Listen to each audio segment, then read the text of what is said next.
Well, welcome everybody for those that are coming to this webinar, RPMA webinar on 10 ways to eliminate interruptions.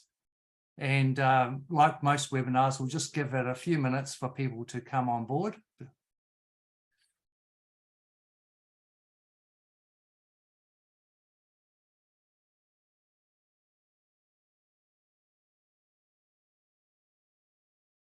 If you like to, you can actually put in a chat.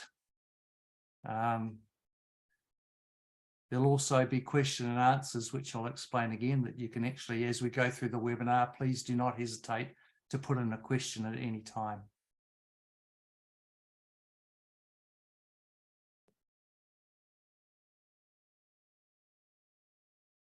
Slowly coming in.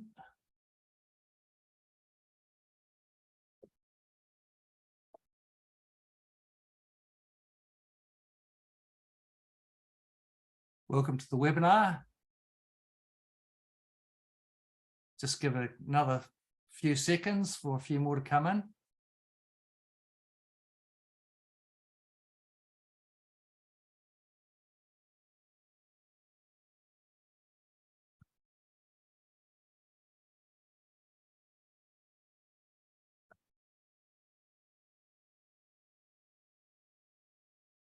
All right.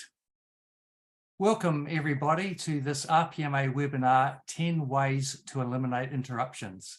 I don't know about you, but I'm actually quite excited to hear what the guest speaker has to tell us and what I can learn to eliminate those dreaded interruptions from our business as property managers. So welcome. I just want to highlight to you that the chat should be open so that if you're actually wanting to chat to each other, that's fine. But more importantly, the questions and answers, the Q&A at the bottom, at any time, please feel free to put a question in there and we'll make sure that our speaker answers those questions for you. So to start off with, I'd like to actually take this opportunity, and it's my privilege to introduce our speaker for today, Richard Horn. Richard tells me that he started property management with nothing. And he says he's still got most of it left. So that's good, Richard. And he's an established investor who has a stake in the Wellington market with his own rentals. So he's got that ability to actually empathize with investors. And it's been his privilege to look after many countless clients, owners, properties, and learn the many different strategies that investors follow. With over 23 years experience, that's a long time, managing property, Richard can answer most questions. He may not have seen it all, but there's not much left that surprises him.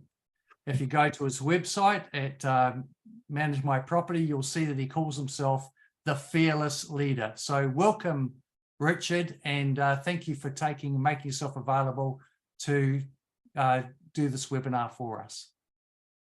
A splendid introduction, David. That you make me sound much more important than I actually am. But so good morning, everybody.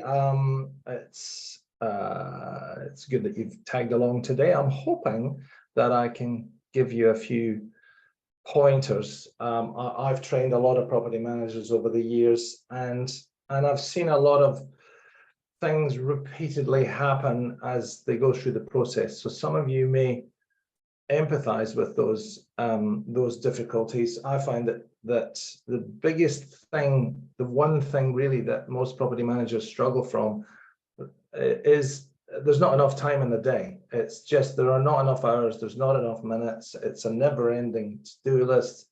And just as you're getting to the point where you feel like you're getting on top of it, something comes in and just wrecks your day. And it can be very discouraging. And so over the years, I've picked up lots of little things that I've seen other people doing, and I've kind of thought, that's sneaky, that's a clever idea. Really just trying to maximize your time and also maximize your sanity, because I'm sure many of you are finding your sanity being challenged at times in the property management game. So I've presented this before, 10 sneaky ways to help you reduce or eliminate interruptions. And I mean, even one of them would probably help you just set aside a little bit more time and get a little bit more control over things. So I'll take you through each one. I hope you like my cat. It's not actually my cat, but there you go. Let's look at number one. Schedule a power hour. So sounds a bit trendy, but a power hour is a time that you set aside each day where you cannot be interrupted. Allocate a set time, maybe in the morning where you and your other colleagues cannot be disturbed. It just gives you a bit of an admin slot to tidy up your paperwork or your processes or make a few important calls. And you just say to people, I'm not available from, let's say, 9 o'clock till 10 because I'm dealing with my stuff. And once people cotton on to it, it can help you have that time to focus on the stuff that needs to be done sooner rather than later. It can also help with your emails. I'll deal with that later on. So number two is remote working. Now, a lot of people just say working from home. I think the more accurate description is remote working or working remotely. But if you're the boss, you can work from home at any time you like. But if you have a team, it can be quite productive to allow your team to log in remotely and work from home, maybe 1 or 2 days a week. They'd obviously have to agree that with the boss. But really, a property manager shouldn't be measured on how many hours they do. I've always seen this business as kind of like the old circus trick of spinning plates and having many spinning plates. And as long as all the spinning plates are still spinning, you're on top of the job. So if you can do that more effectively by working from home, then that's a good flexibility that can help you get the job done without the stress of having to journey to the office and home again just to access systems. So it's something to talk to your boss about, possibly. Number three, sorry, change the slide. Number three is to use headphones. Curious one, maybe. But this kind of ties in with the power hour of number one, is put on a pair of headphones to signify to everybody in your office that you're taking a bit of a time out to focus on stuff. Means if you've got the headphones on, you can't be disturbed. You're either listening to a webinar as you are now, or you've got a particularly difficult email to write, or you've got to prepare for tenancy tribunal. It's good to just lock everything out and focus by putting a pair of headphones on. A cheaper way to do it is to write it on a post-it and stick it on the back of your chair or on the screen of your PC, so that people know that you're incommunicado and you're not to be disturbed until you take the post-it down or you take the headphones off. Number four, I'm sure you're taking notes, is to educate your owners and your tenants. Now, this is a big one, and it's a slow burn, this one. It's not going to change your world instantly, but if you focus on just this, you'll save so much time. So you might notice, if you're experienced, that the phone calls that irritate you the most are the ones at 7 p.m. on a Saturday night, when you're probably having dinner with your family or you're just about to go into a movie. The other one is the 4:45 p.m. on Friday, when somebody rings and tells you they've got no hot water and they haven't had for about 3 days. You've got to educate your owners and your tenants as to your availability. If you answer your phone at 7 o'clock on a Saturday night, either to an owner or a tenant, they will just assume that that's when they can ring you the next time. And so they'll ring you again at 7 p.m. So you have to train, you have to educate your owners as to your availability. Generally, it would be during normal office hours. You are contactable over the weekend. This is how I run my business. I say that we're contactable 24 hours a day. If your phone rings at 7 p.m. on a Saturday, your work phone, let it go to your answering service, let it go to your voicemail, and then access the message. And if it's important, you can take action. If it's not important, which it invariably is, then you can go to the movies with a clear conscience. A lot of people ring on the weekends and in the evenings because they're during business hours, they're at work and they're not thinking about the issue they have at home. And now they're at home, they go, oh, I'll just call my property manager at 8 o'clock to get this thing fixed. And that's when you want it to go to answering service and you can deal with it the next day. I think that's a really big one. I think that would help most of you alleviate a bit of pressure. This is all to do with time. Number 5, make appointments. That sounds a bit generic, but if you have an appointment-only culture, it allows you to control your time a little bit better. And I'll give you an example of how I'm working at the moment. When I'm doing appraisals, rental appraisals, we get approached every day, and I have 2 time slots every day that I do my appraisals. So if somebody rings up and says, when can you come and see the place? I say, I've got a slot at 2 p.m. and I've got a slot at 4 p.m. or a slot at 11, and I'm in control of my time to go and meet these people. So if your owner rings up and says, can I have a meeting with you? They can only have a meeting with you if you make an appointment and put it in the diary. These are the things, the points that allow you to control how you use your time. If it's an emergency, if you've got an owner ringing to say, it sounds like my rental is on fire, I think you'd probably be answering that call and actioning a voice message. I've actually had that happen to me. So if somebody wants to see you, be it a tenant or an owner, they have to make an appointment. That's quite an important one. You've got to value your diary. Number 6. So this is more to do with repairs and maintenance.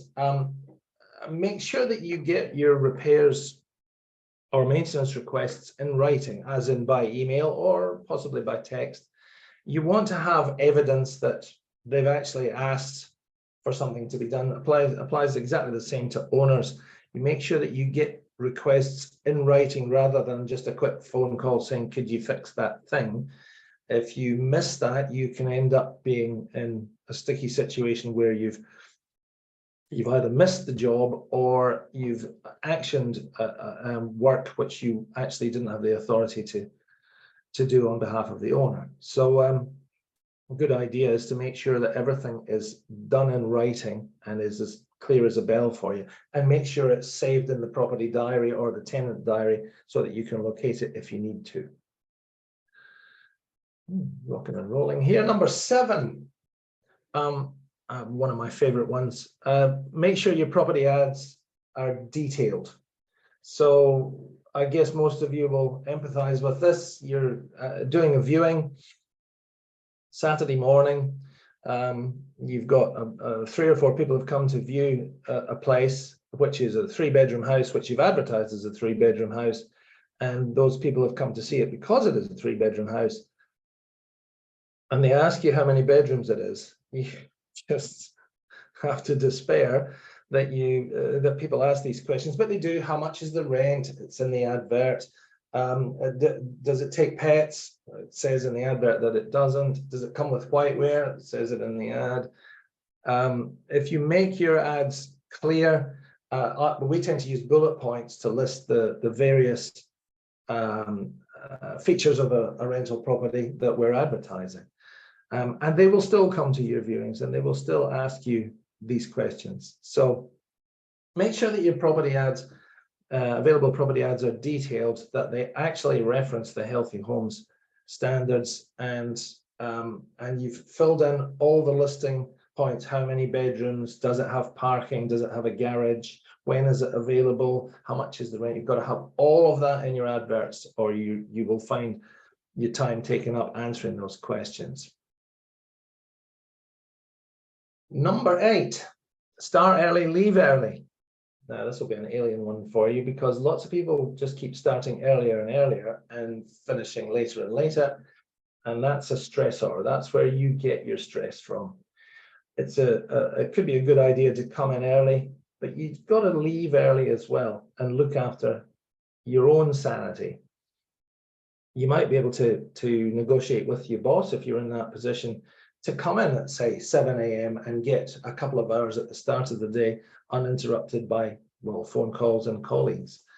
And you can get some uninterrupted work time to get your admin out of the way. In the same way as having a power hour, you've kind of created that by coming in earlier. But you've also got to leave early as well, or else you're just working extra hours. You're just making more work for yourself. So I see that as a very important one for your mental health. Number 9, your voicemail message. So I'm sure your voicemail message is pretty clear. It's good to have a scripted voice message, and that doesn't mean it sounds like it's scripted. It should sound practiced and relaxed. But you can use your voice message to update and to teach your owners and tenants or anybody that's contacting you as to your availability. So an example could be, you say, hi, you've reached Richard at Manage My Property. You'd obviously use your own name. I am actually tied up today on inspections. I'm out on the road. I'll be back in the office at 3 p.m. so you can contact me then, or I will ring you back when I get to the office. And you update each day with the day's date. It can be a bit of a bind. If you start doing it, you've got to keep doing it. But that can help you control the number of people that are trying to get in touch with you and interrupt your day. Number 10. So change your office hours. And if you think about general office hours, most people go, I work 9 to 5.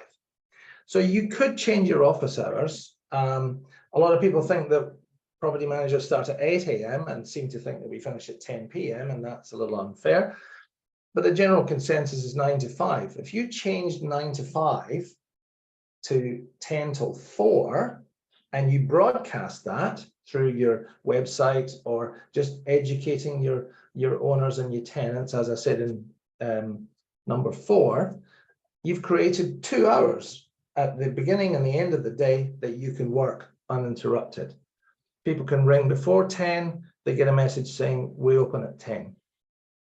Now, you might think that that would make a lot of your owners scared that you're not taking care of business and they're going to go and find another property manager that's open from 9 till 5. But I actually don't think that would happen if you changed your office hours. I think you'd find that people would generally respect that and stick with you if you're good at what you do. So that's 10 tips. And I just thought, look, feeling a little extra generous, I thought I'd give you a bonus, number 11.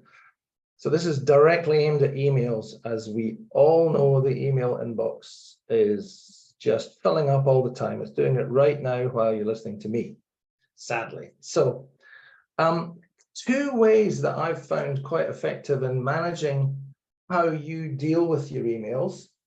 You might find this challenging.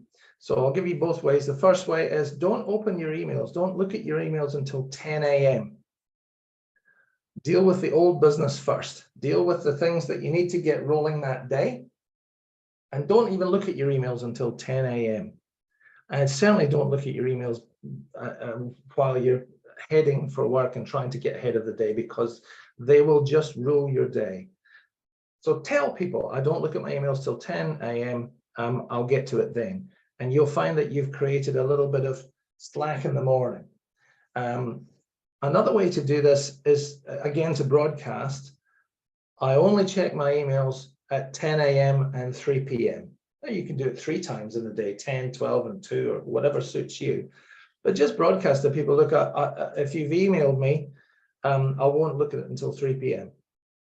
And you train your owners and tenants on how you work your email account. It's going to feel painful to you. What if it's an emergency? Well, from my experience, if it's an emergency, they'll call you. If the house is on fire, they'll call you. If there's been a drugs bust, they'll call you. They won't wait for you to respond to the email. So there you go. I'm hoping that that will allow you to change your work practice for the better and create a bit of sanity and a bit more control, and so that you can do your job more effectively. I'm hoping that you'll end up in this position, having followed a few of the tips here. So if you've got any questions, fire away. Right. Thank you, Richard. For some reason, I've lost all control of my Zoom. I can't open any questions. Are there any? Can you see if there's any questions? Q&A. Let's have a look. Mine's not coming up at all. Oh, I've got mine up, so I'm not seeing any questions. Does Okay. nobody have any questions? Go on, challenge me. Come on. Give me a difficult question. Good Lord. Yeah, please do. They're all sitting there with a coffee and a chocolate biscuit. They've got headphones on. Now remember, everybody, while we're waiting for these questions, heaps of them, don't forget to take the extra time to go to the RPMA website, log on and put in your CPD point for attending this webinar. It's really important that you keep your CPD points. We need to get into the practice because with regulation, we're actually requesting 10 CPD points a year. But again, with regulations, there's some talk that it could even be 20. So you want to make sure that you're recording any conferences, any work issues, especially these webinars that we provide free, 10 free webinars a year.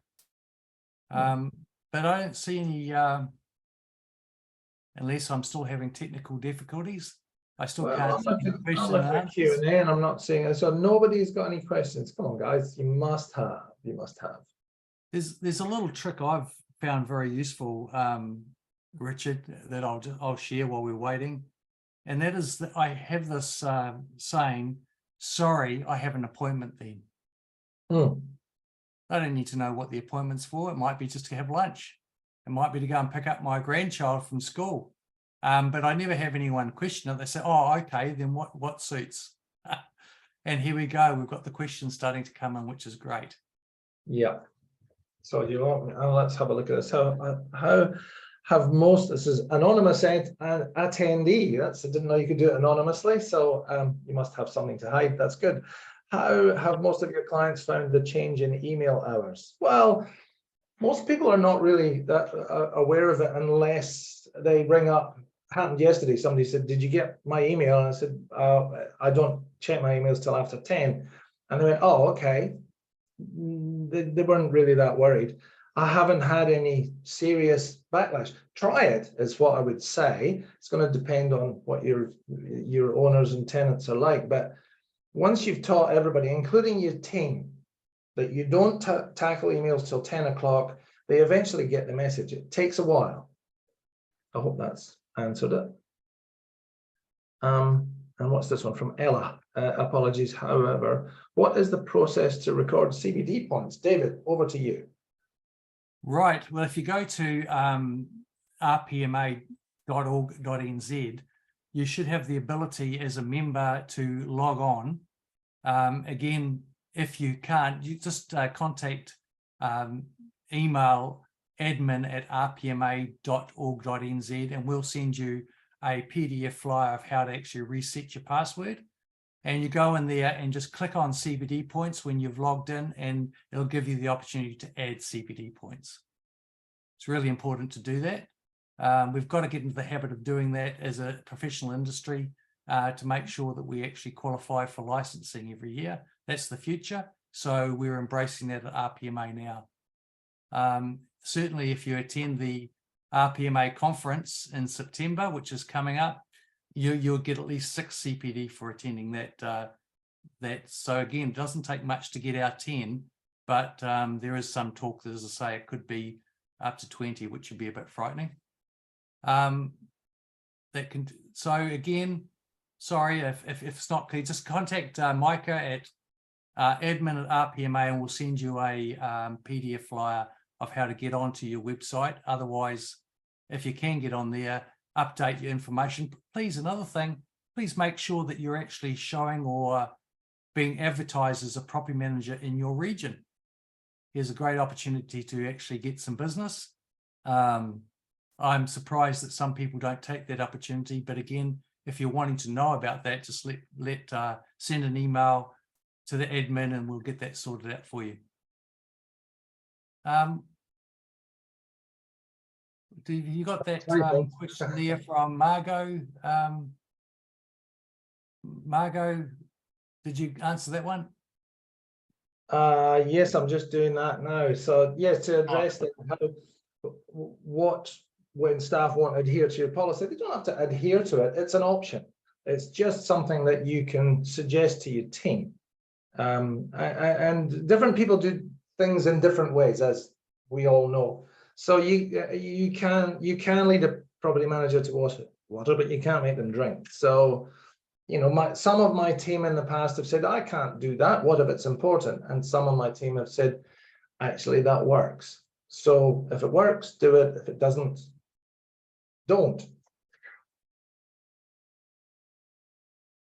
Okay. Oh, you got any other questions? Well, I can only assume that you're such a fantastic presenter that you've covered everything so well. I've tried. I teach people this stuff and they go, oh yeah, and maybe people could ask questions. What are you struggling with at the moment? And you know, where's your time? You know, are you losing sleep worrying about things? Yeah, it's a thing that I've been focused on. I've seen property managers hit the wall. I always called it hitting the wall. Usually a year or so into the job, it all piles up. They hit the wall and they either have to hit the wall and get out of the game, or climb over the wall or smash through the wall. And once they smash through it or climb over it, it all changes and it gets much more interesting. You learn not to be so stressed and not to be so out of control. It can be quite daunting. So everything that I've given you today, it's really, really simple. Try it. Don't even think it's not going to work. Give it a go, because I've made it work. No, I'm not special. I'm just a property manager. Yeah. All right. Oh, well, let's see. No new questions there. No. Oh, Mr. Powell said, thank you. What a nice man. Good on you. I don't know how he finds the time. I don't either. Yeah. Yeah, he's amazing, isn't he? I wouldn't go that far. Impressive, all right. Isn't it? Yeah. Well, guys, thank you very much for your attendance. Thank you for coming to the webinar. So again, this recording will be made available. It will be on our RPMA website. So if you're wanting to share it, if someone couldn't make it, then let us know and they can watch it later. So, yeah. Well, that's very good. Well, thank you again, Richard. Have a great rest of the day. Probably as a fearless leader, you'll be just not taking any calls. You've got a whole pile of appointments that you've made. No. All right. Well, thank you everybody for attending. And thanks, guys. okay. Bye-bye, everyone.